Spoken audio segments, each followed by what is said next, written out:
Hello, welcome to OJ Studios. Please enjoy this week's chapter of What I Did This Weekend by Olivia Julius.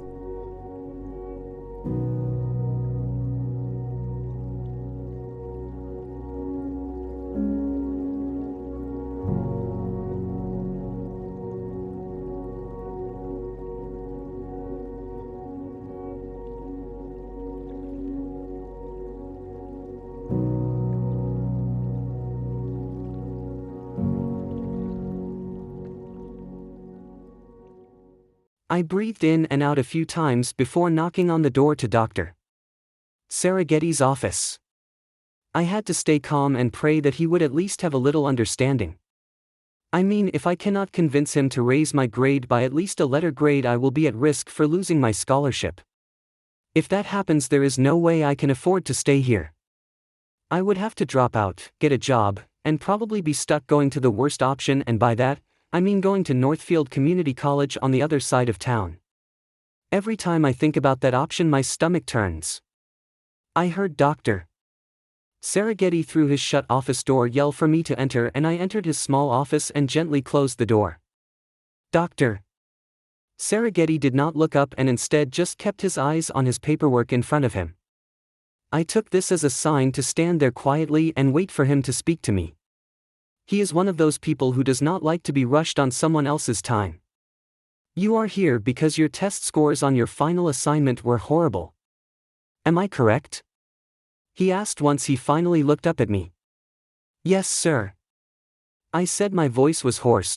I was more nervous than I thought. Part of your assignment was to go through the Fountain of Youth device and report on your findings.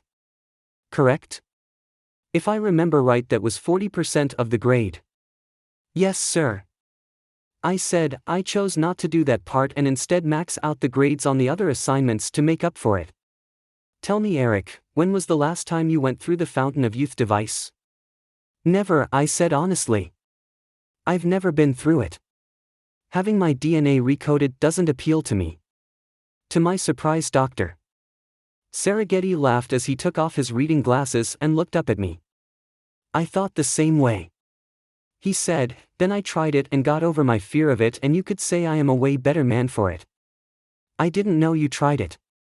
I said, raising an eyebrow. Oh yes, to be honest, I've done it a lot in private. Do you know how good it feels to be a kid again and not be treated like a professor? But I don't think I would be good as a kid. I kind of like being my normal age. Dr.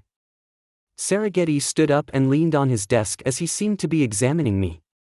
What are you afraid of? He asked. I took a minute to answer. I did not know how to say what my biggest fear was. What if I get stuck as a kid? What if I get stuck as a girl? Dr. Serengeti looked at me and I could tell he understood my worry. First, after over 100 human tests, we have never failed to change someone back. The process is safe. You know that, you helped design and build this. As for the being a girl thing, Dr. Serengeti reached over his desk for his tablet and after a minute handed it to me. Go ahead. He said, these are all the kids I've become. Out of 10 times going through this, I was a girl 7 times and a boy just 3 times. I flipped through the pictures one at a time, seeing that he was indeed correct. Under each photo was a line saying how old he was and what gender he was. There was a photo of him being an 8-year-old boy wearing a tux at what looked like a wedding and a photo of him wearing a light blue dress when he was a 5-year-old girl. Boy or girl? It all doesn't really matter. He said, walking towards me. The point of this is to get an understanding of how this all works so we can start getting FDA approval. You can already tell your future kids that you were part of the team that designed the Fountain of Youth device, but don't you also want to tell them that you also got to test it out too? I did not say anything. I did not know what to say. To be honest, Dr. Serengeti made a pretty good argument and I was almost convinced. Tell you what, he said, leaning on his desk once more. If you come in tomorrow and do the change and stay however you turn out till our next class, I will give you 2 letter grades on the assignment. I'll raise your grade from a D+ to a B+. How's that? I wanted to say no, but the thought of going to Northfield Community College floated in my mind. Fine, I said, giving up. After classes got out, I drove over to my parents' house from my dorm room just in time to catch them about ready to eat dinner. I walked in and instantly the smell of my mom's homemade meatloaf filled my nose. My mouth instantly started to drool, and I floated over to the dining room table. "It's so good to see you, hun," Mom said as she gave me a hug. "I was just telling your dad how much I miss you coming over here during your first year of college. Didn't I, Ray?" Dad looked up while holding his fully loaded fork. "Yup," he said almost on autopilot. "So why did you come by today?" Mom asked. "Are they not feeding you enough at the university cafeteria?" "No, it's not that," I said. "Remember that project that I've been working on for the past few years?" "You mean that one that turns you into a kid?" she said questionably. "That one," I confirmed. "What about it?" Even Dad stopped eating and looked up at me. "I agreed to go through it for extra credit," I said, already shrinking in my seat. "So, you are going to be a kid?" Dad asked. I could see him smirk a little, trying to hold back a laugh. "That's great," Mom said. "When is the procedure?" "Tomorrow morning through Tuesday morning. You already said you were going on the camping trip with me and your Uncle Mike and his 2 boys," Dad said calmly. For a second, I thought that I finally had an excuse not to do this procedure. After all, family time is more important, right? "Well, he can go as a kid too," Mom said. "Just say he's my nephew from my sister's side. It's not like Mike would know everyone on my side of the family." Dad stopped eating for a second to consider what Mom said. "What do you think?" Dad asked me.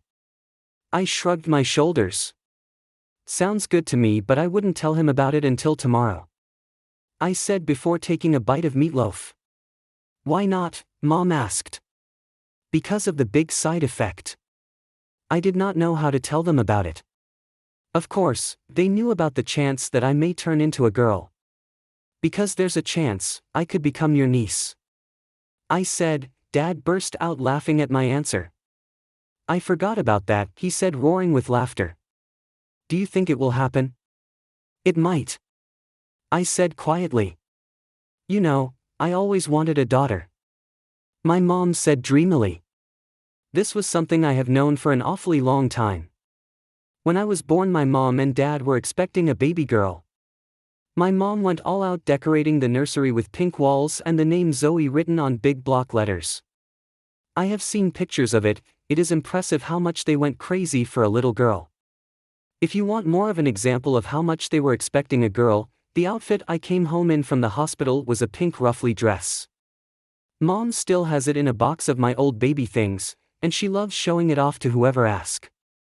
"I don't want to be a girl," I said calmly. "Besides, if I become a girl, I would be the only one on the camping trip." "So?